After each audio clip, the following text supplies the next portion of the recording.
En principio non vai haber avinza. Non vai haber avinza. Por eso. Non vai haber avinza, non se van a recoñecer os feitos relatados na demanda de conciliación como certos. Estamos en contra do que se relata nos mesmos, porque o que supoñen é un ataque á liberdade de expresión e, desde logo, á defensa da normalización do uso do galego en todos os ámbitos por parte de Galiza Nova. O que sí que, ás 12:30 se celebrará formalmente esta vista, unha vez que se acredite a representación das partes. Podes resubirnos brevemente os feitos que non está destacando?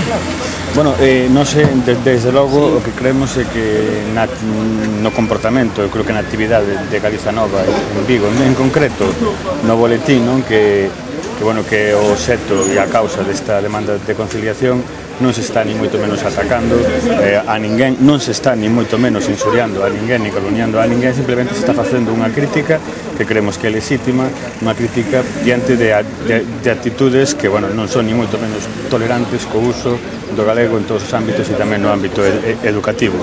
E nese contexto non podemos recoñecer ni moito menos o que plantea Gloria agora na súa demanda de conciliación.